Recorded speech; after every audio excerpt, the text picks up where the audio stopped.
Well, hello everybody, or should I say g'day? No, I'm not going to do any Australian accents, don't worry.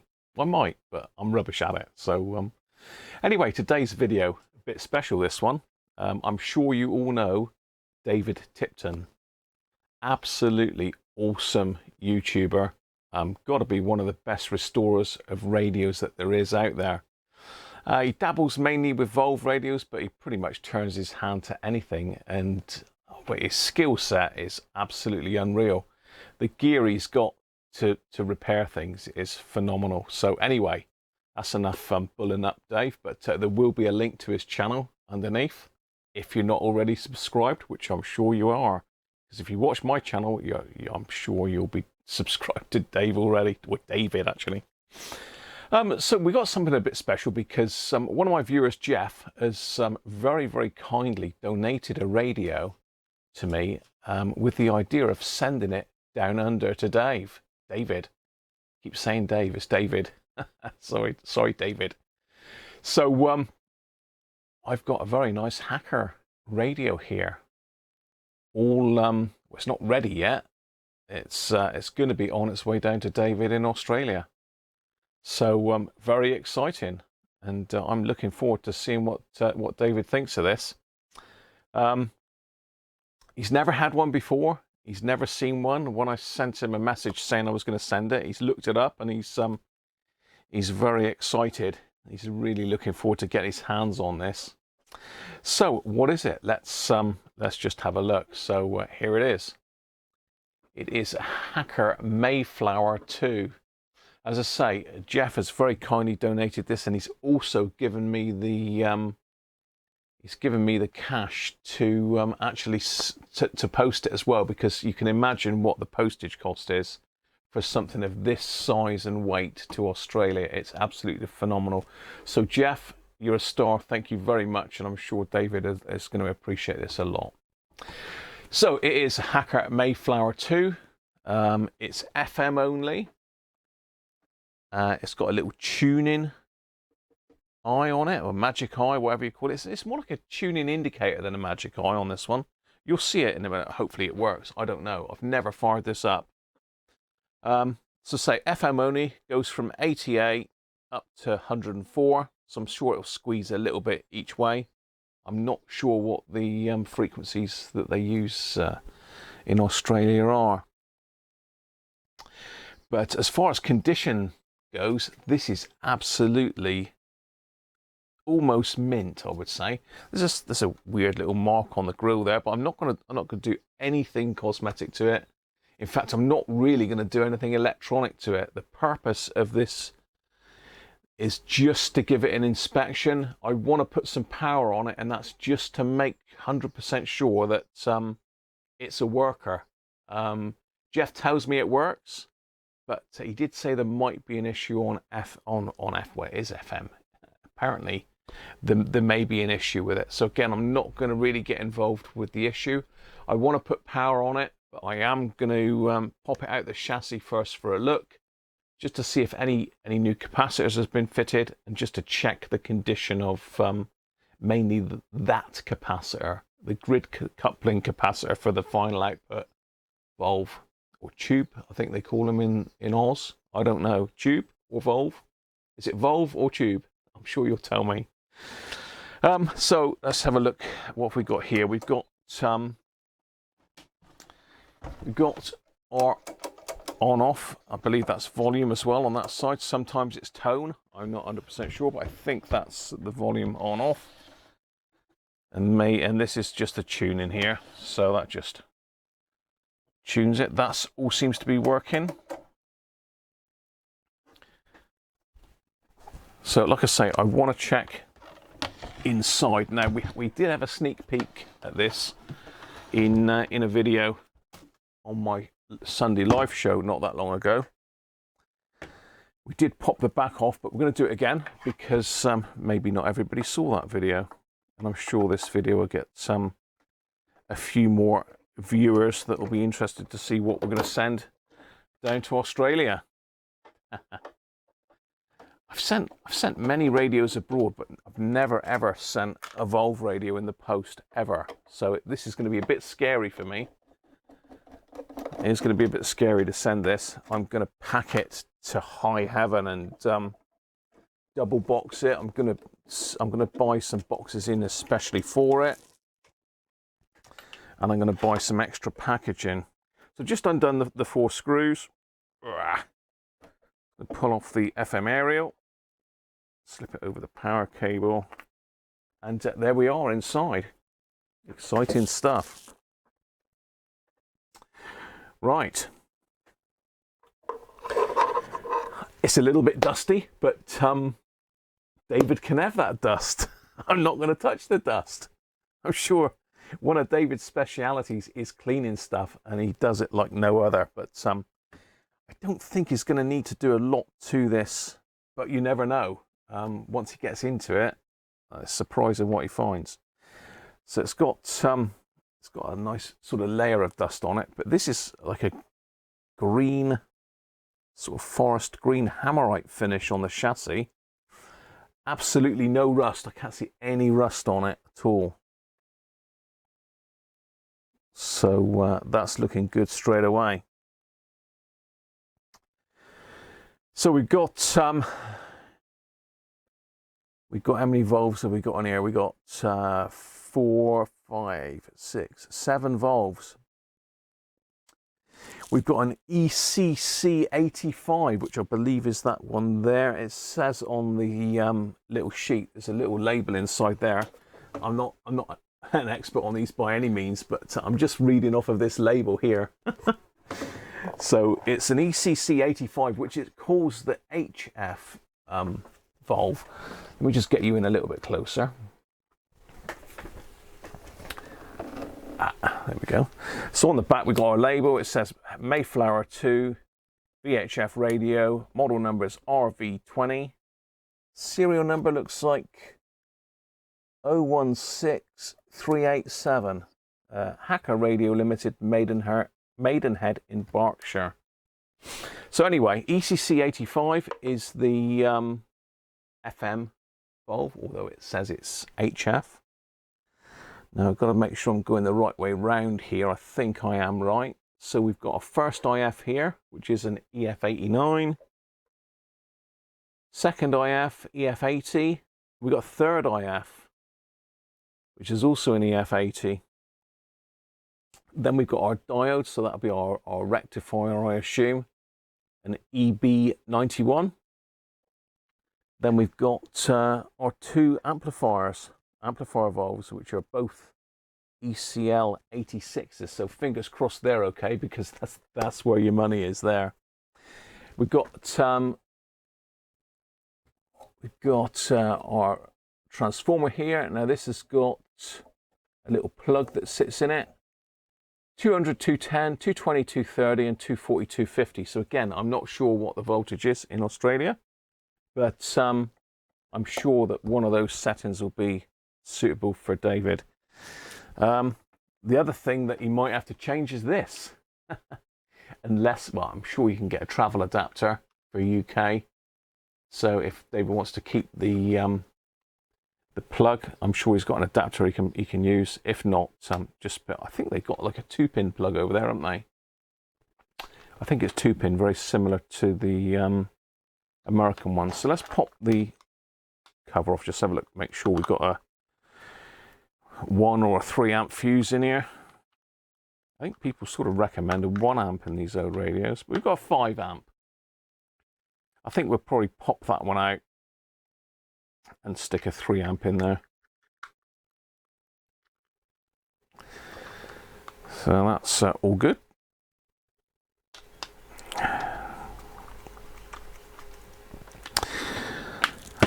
So yeah, and our magic eye valve is an EM84 tuning indicator. You can just about see that one just down. I don't know if I can hold it up, it's heavy this.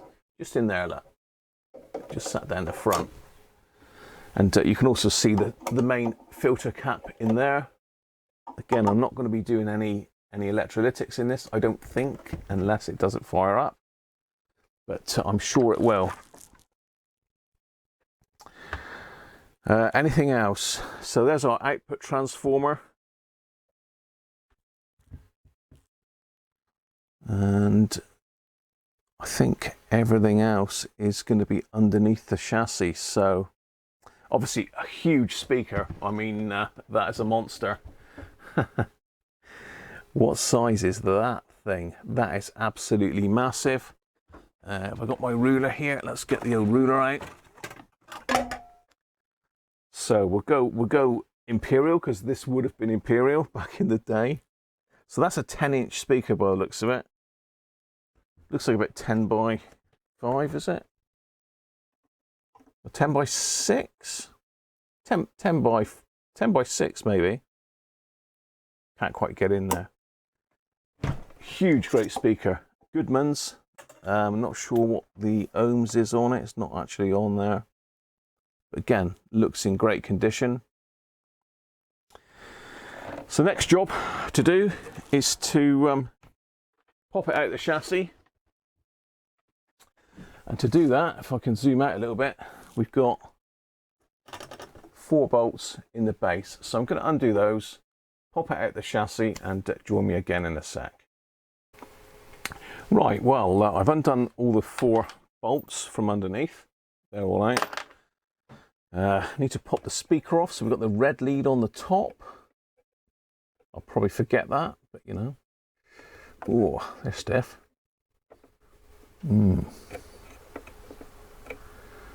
That's a bit stiff. Let's see if I can give it a bit of gentle persuasion with some pliers.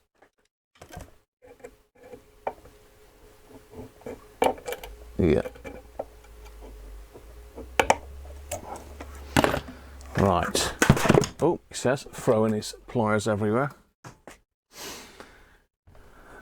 What else have we got to do? We've got to pull the knobs off each side. That's one. I should have pulled them off first before I undone the screws, really, shouldn't I? They got nice little plastic washers in there as well to stop the case getting scratched. Hacker really, really did go overboard with all of their radios, really. They were great quality. Right, I've got to sort of ease it out from one end first by the looks of it.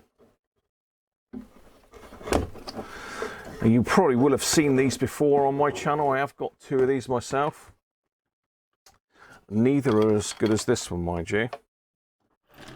Right, so let me just get the case out of the way. Put that safely down. Before I knock that over, I expect. And let's have a look at the chassis together.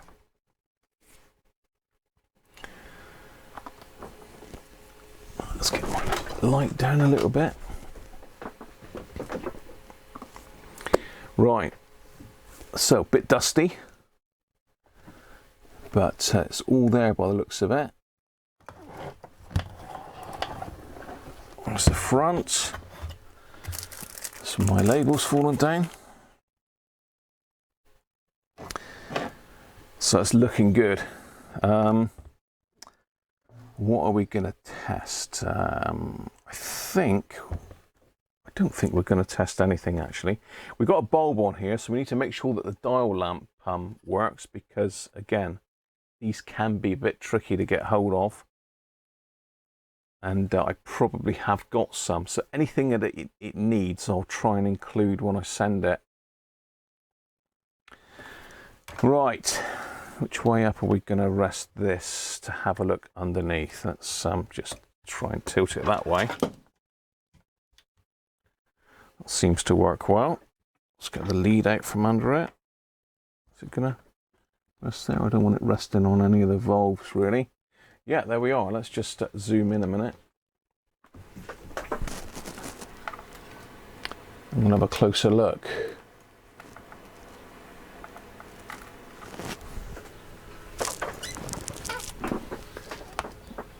Let's try and get the glare off the camera. Okay, what have we got then? What have we got? Let's find something to point with.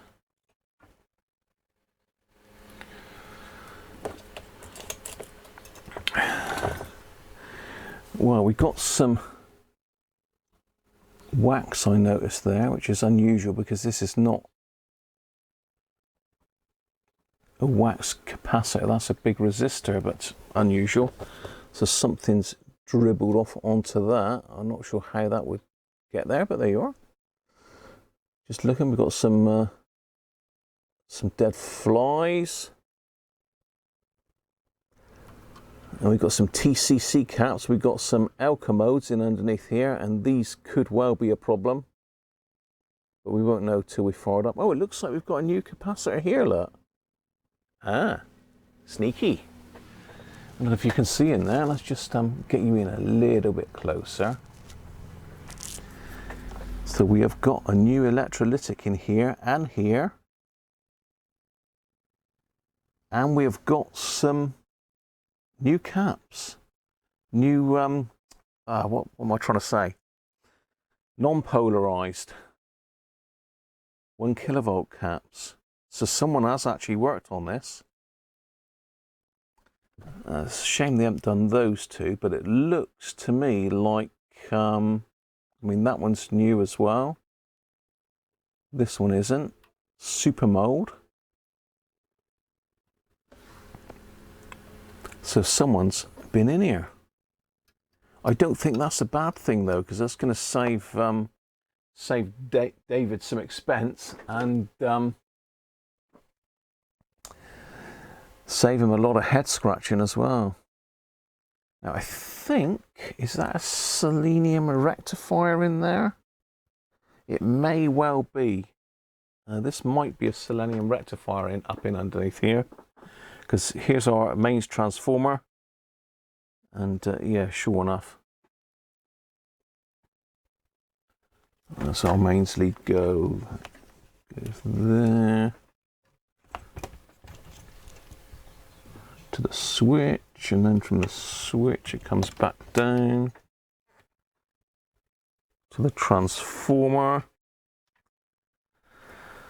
and then it goes out to this rectifier. So that that valve that I said was the rectifier is not the rectifier, it's a diode valve. This is the rectifier here. But again, I'm not going to go into too much detail because that's for David to have a play with. Now, so there is a few things that will need doing. Certainly those 3 caps there will need replacing. The super mold and definitely the 2 alka modes. They're an absolute nightmare, those electrolytics, but they're only low voltage. Right, where's our smoothing can? That's up here. So this is got 2 sections in it, I think. Is it? Was it just 1? Probably 2. I expect the can is ground and maybe 2 outputs. We can check that in a minute.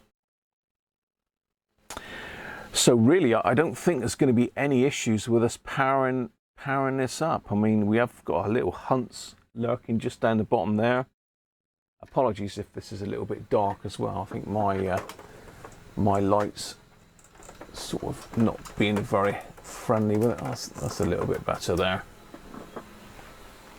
So you can see that there certainly has been some work done in this section. Doesn't look like the smoothing can's being done, so that'll be one for David to sort. We got all the original, looks like all the original resistors in here. Again, we got some muck on that. But yeah, I think we're okay. I think we're good to go. I will just double check these, sorry, this one, because it looks like that one's the, I mean, this one doesn't matter because that's just on this sort of tone control on the back. There's a couple little pots in the back there, I don't know if you can see those. We've got this one, and there's also another one over here. You can just about see. So I think one's tone, I can't remember what the other one's for yet. So I'm going to get the manual out now and we'll have a quick look at the service info. Right, so for the manual, I've headed over to Hacker Radio group on Groups.io. There's me, Radiocruncher, all logged in. Lots of fun and games in here, lots of questions and help if you get stuck with one of these. But in the files, I'm hoping that we've got the RV20 manual, because I don't have it on this computer. I've got it on my other computer, but not on this one. So just going down through. Oh, last page, is it going to be? Do we or don't we have it? Yes, we do. RV20 service manual, Mark Hennessy. There we go.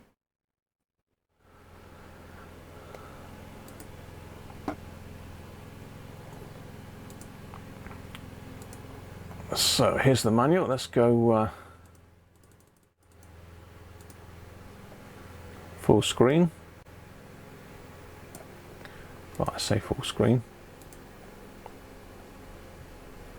Mayflower 2. So this is dated 1963. Look, we'll have a look at see if we can see a date on this in a bit. But this is probably a year older than me. Look, I was born in '64, so it's unusual, isn't it, in the '60s that we're still making Volve radios. Obviously, you know, just the pure sound of the thing warranted them continuing it. They did make a Mayflower 1, which some people prefer. It looks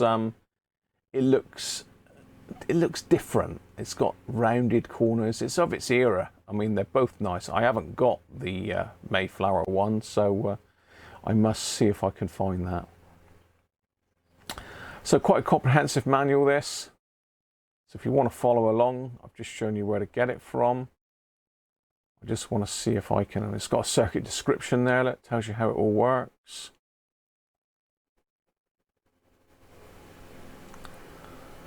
A little bit beyond me, Volve stuff, to be fair. I've not really taken the time to learn much about Volve stuff because I deal mainly with transistor stuff. So there you are. Let's make sure we're on the right page here.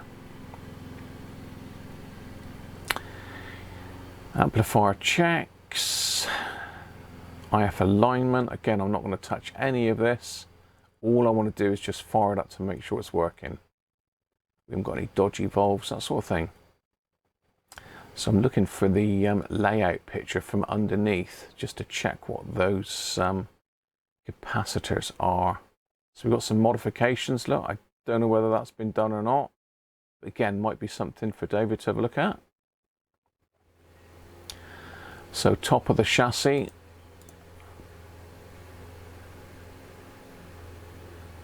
It just says VR1 and VR2. It doesn't actually say what they are here, but okay. So let me make sure I'm the right way up and see if I can identify which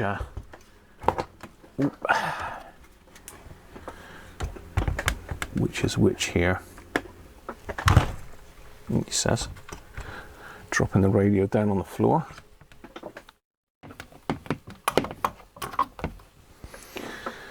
Okay, so we have got, looks like one of our, well, the cap that I'm looking at is C42 by the looks of it. That's that super mold. And we have got the other two electrolytics in there, which I think is, no, C21 has been done by the looks of it, C25 and C26. So that's two others that we've got to look at. So let's see if we can find the schematic. Have we got a schematic? Yeah, God, I was thinking we didn't have a schematic then for a minute.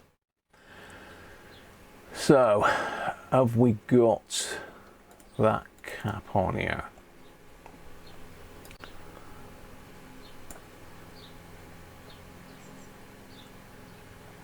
So this is our, let me just double check that I've got the right valves here. Got to make sure I got them right. Our 2 amps has got to be V6 and V7, hasn't it?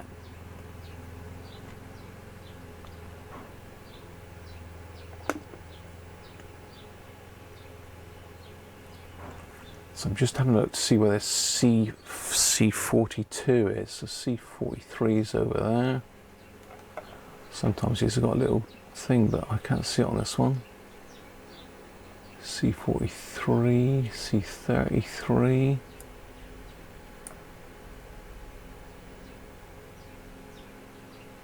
You've probably already spotted it. Where are you? Where are you, C42? Come in, C42. Wow, that's strange, isn't it? I can't see that one. Hang on, C41.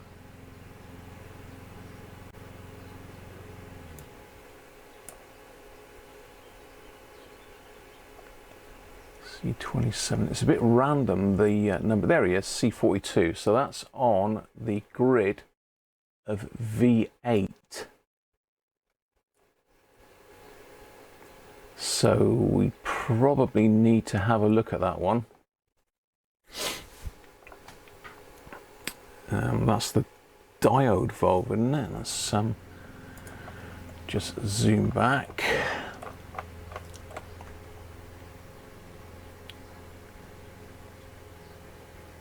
Oh no, that's the magic eye valve. Okay, so that is on the grid of the magic eye.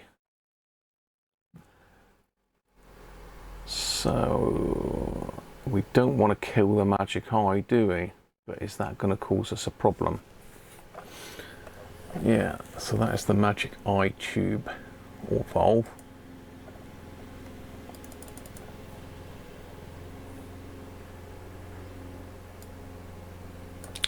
Point 1. Okay, let's measure it.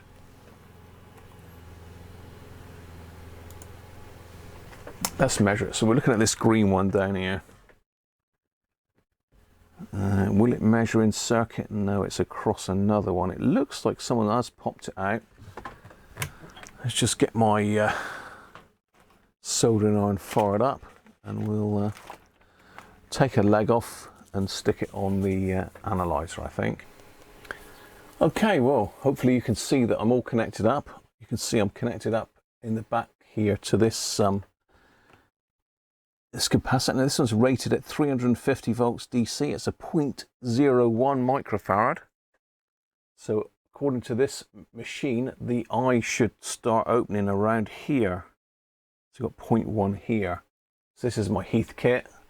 RC bridge, model C3U. You've seen it many times on the channel before. So let's pop the power on. Let's let it warm up for a minute.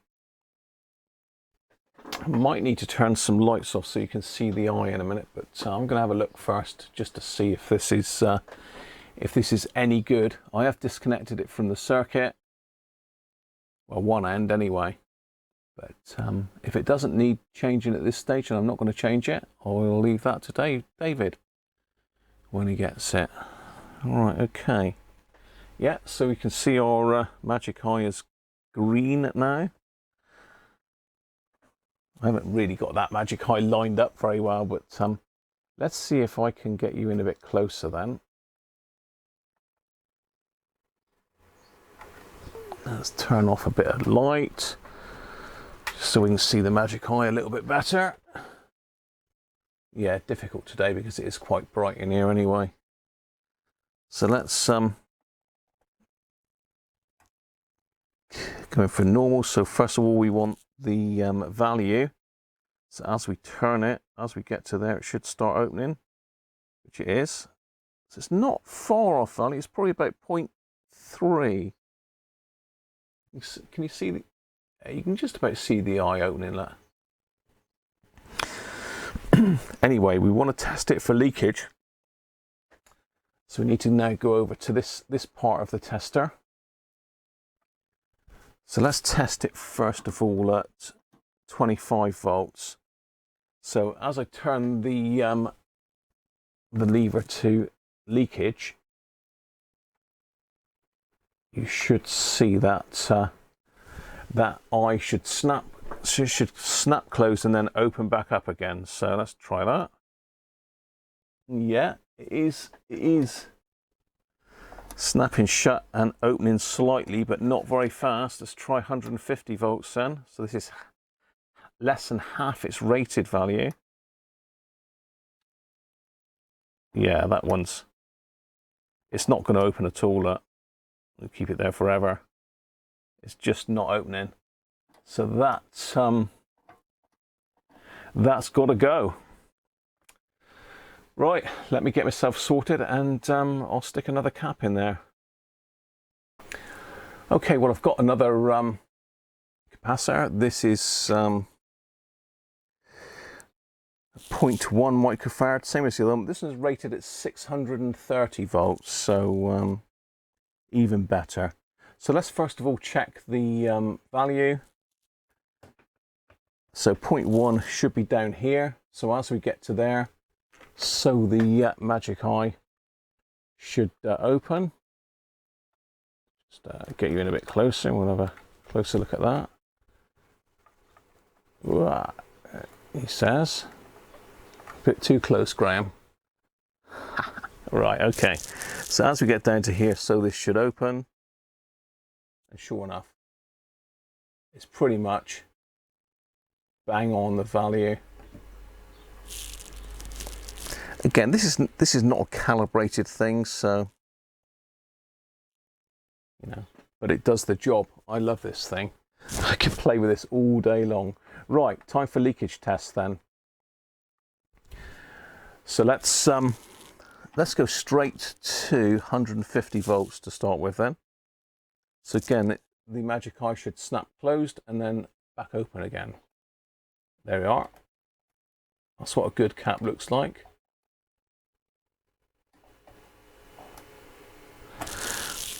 So let's go 250. No problems. And full whack on this one is 450 volts. No problem at all. Look at that. Perfect.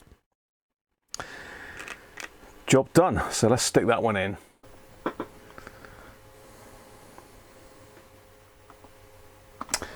Okay, well that's the old one out. So we'll leave this one in there for David. He can have a play with it. You never know. You can probably test it on his kit just to make sure that my diagnosis was correct. It's got some lovely gear, David has actually. But there you go. So this is our new one. Let's stick this in. He says, will it go in there? Yes, it will. Better make it neat. Better make it neat. Better do it good, Graham. What's going on here? What's going on? Come on, behave. You're going to Australia. Don't fight. You know you want to. So I very often talk to radios. I don't know if it helps repair them, but you know. But come on, come on. Get in there. Come on. Right, yeah, bit longer, I think. When I'm saying that's probably not a lot of difference to the other one. Size, oh, wrong hole. No comments, please. It's gonna come down to here.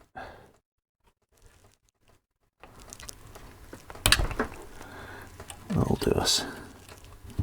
Nice. No, I'm not gonna wrap the hell out of it, but let's give it a little bit of a turn. There we are. He's in. Let's put a bit of the old magic stuff on it. Let's get the big solder out. Don't see the big solder very often, but you know.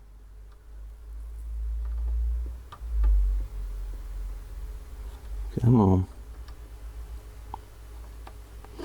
There's a lot of components in this one fitting. There's two resistors and this cap. So that one done. And up here.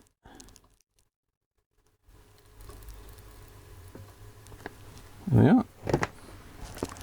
Make sure it's got that one as well. So I did use the solder sucker, so I just want to make sure that everything's back. That looks good. So we'll snip the offending wires off. There we are. One nice new replacement for the TCC Super Mold. Again, I mean, it might be that David wants to restuff this, in which case that one would fit inside, but I've never took one of these apart, so again, it's underneath the chassis out of the way. I don't know what the quality of the other caps that have been done in the past is, but that's the only one that I think I needed to do. The only other suspect one is possibly the smoothing cap. In fact, we've got two in here. We've got this one and this one over here. So that one doesn't look too healthy, actually, does it? Not sure whether that's vented or not. I say that because there's a little tiny bulge here. A little bit of sort of rubber.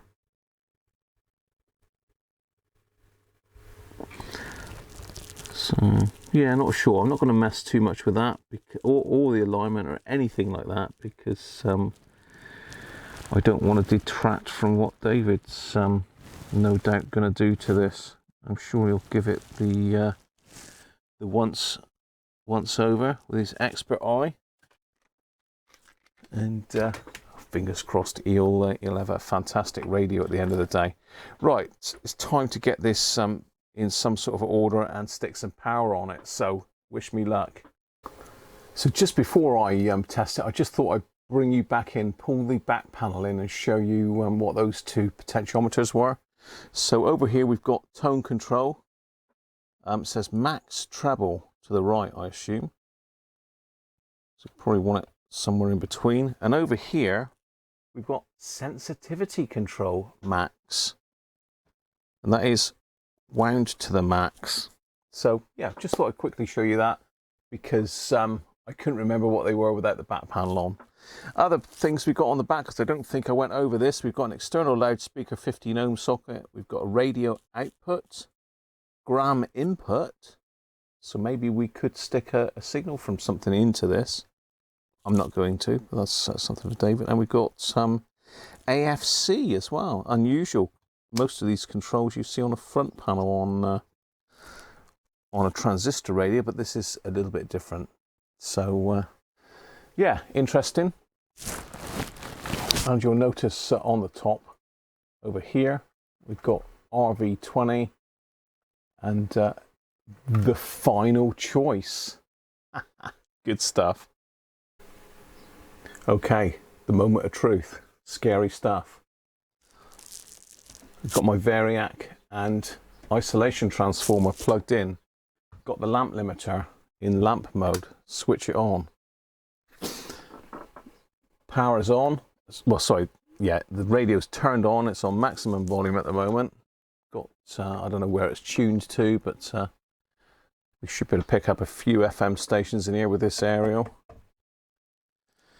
So let's give it a go and start winding it up. I'm going to go slowly because, say, I've not put any power on this. We have got electrolytics in there that need to maybe reform.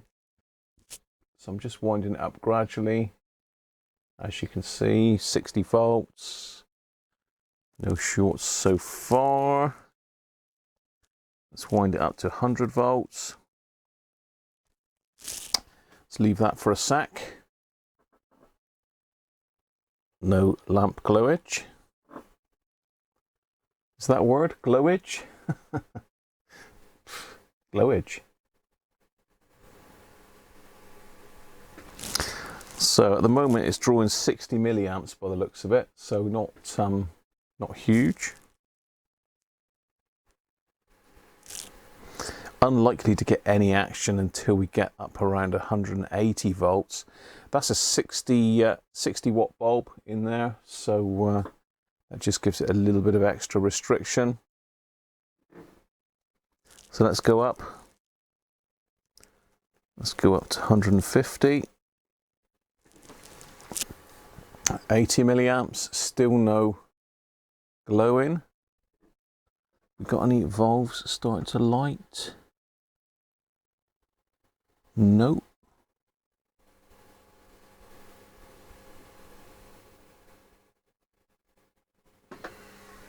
Oh, I can see a bulb lit on the front. I can't really get you round to that yet, but the lamp is lit on the front, the dial bulb.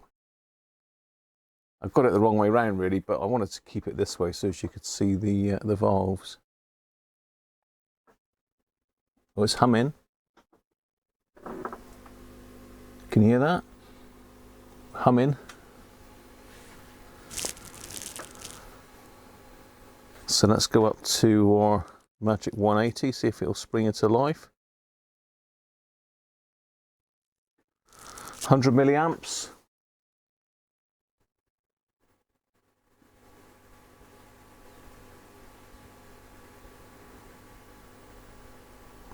Again, not even a slight glow on the bulb.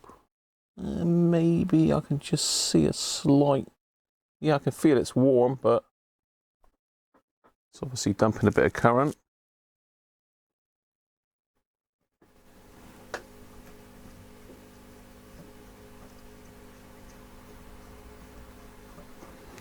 No shorts. Let's go up higher. Let's take them up 220. I can hear something.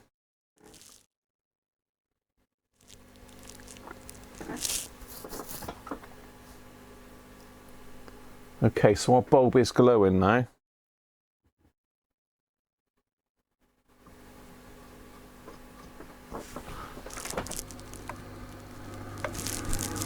Whoa. Oh, we came to life, but we faded out again.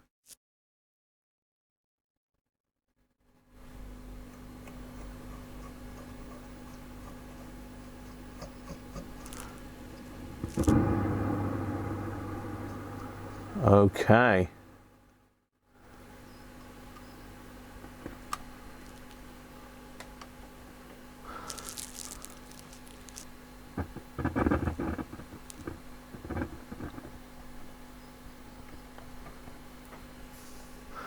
I mean, the bulb is glowing. It might need full whack though to get it going. Let's go up to 240.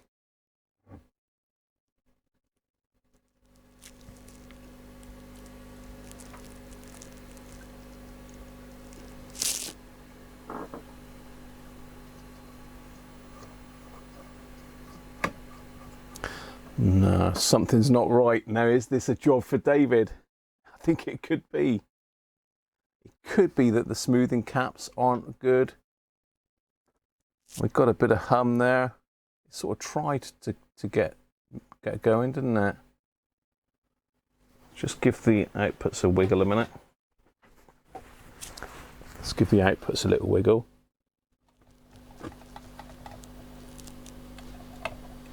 No.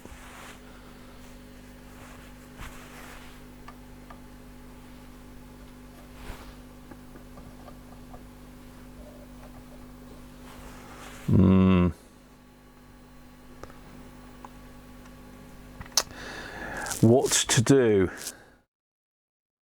So we can probably take it off of the lamp. I mean, it is glowing, but it's not short. Okay.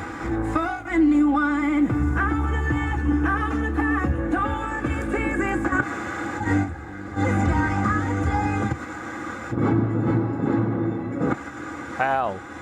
I really suggest you get that close to back up. Piece of drivel. Find out. No, it's not worth. So you've never seen a fish eagle? Okay, well, basically that lamp was limiting it too much. Now it's all come to life, and we've got a really nice magic eye on this, some of the looks of it. Although, is it altering? Yeah, it is.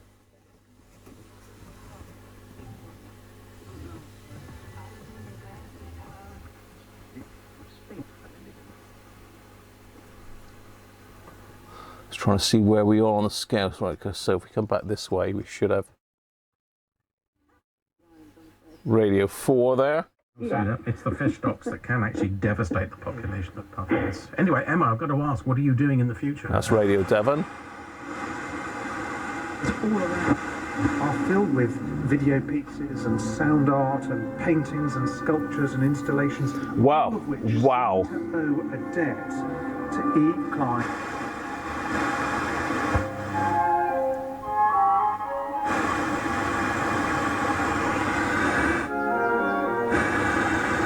Okay.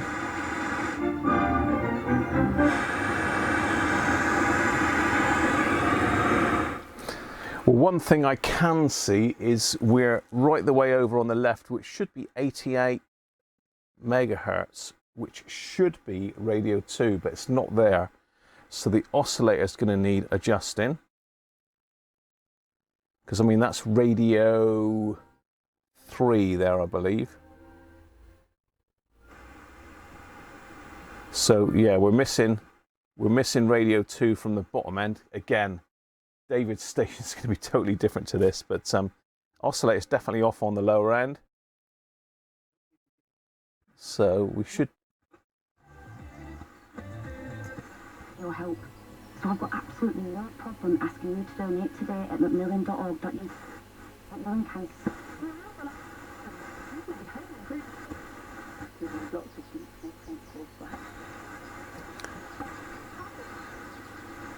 The place that you love the most. That's why with our I think that could be classic FM. So it's slightly off. I think the whole dial's got to sort of move that way a bit. There we are. As you can see, it's drawing 21 milliamps. I've got it at 238 volts. Yeah, really pleased with that. So let me just turn it around and we can have a look at the Magic Eye and the dial lamp working. Okay, we're back on. You can hear it's working. I've still got the lamp limiter in, but the lamp is out of circuit. Says the government is taking action. So you can see that our Magic Eye is lit. And that's why we've taken significant action to support families with the most vulnerable in our society, receiving around £1,200 of help. I mean, We're also using. I'm not sure if that's performing as it should be. I mean, it's bright, but I think David would probably have to have a look at the resistors on that one, because again, I've not got a decent aerial, so it's one of those things. I don't think there's an issue with the lamp, but there may be well, the valve, but there might be a resistor that's gone high. Not sure. And you can see our dial lamp is glowing very nicely. So we've got a good one. Says more than a third are now skipping meals to save money. Lizzie Green is from the charity and says disabled households. I'm not pushing it fully, but Located by the country's current political situation. What they need is about.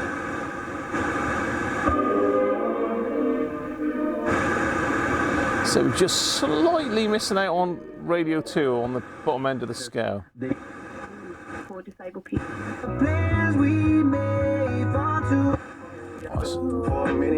Sounds amazing. Price growth accelerated in April. The annual increase in March.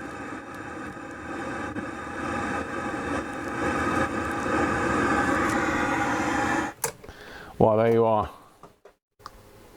Right, brilliant. It works. Whether it would have worked before I changed that cap, probably. That was in the Magic Eye, so I don't think that would have had a huge effect. But I will pop that in anyway for David to check, and he might want to stuff it. I don't know. I don't think that's necessary, but David does do an amazing job. It's already been pretty much refurbed, but it's worth probably looking at. I'm not gonna spoil it for David, so I'll leave David to give it a proper once over. I just wanted to make sure it worked before I sent it. I was a little bit cautious there when I first fired it up and the lamp was lit quite bright, but I do know that some of these radios, they do need pretty much full power for them to work, and this certainly is one of them. Doesn't like being brought up slowly. It likes full whack. Anyway, that is going off down under to David. Timey Kangaroo down, sport and all that. I know I was going to try not to do any more Australian accents, but there you go. I did it. Anyway, thanks very much to Jeff for sending this and for very kindly providing the postage.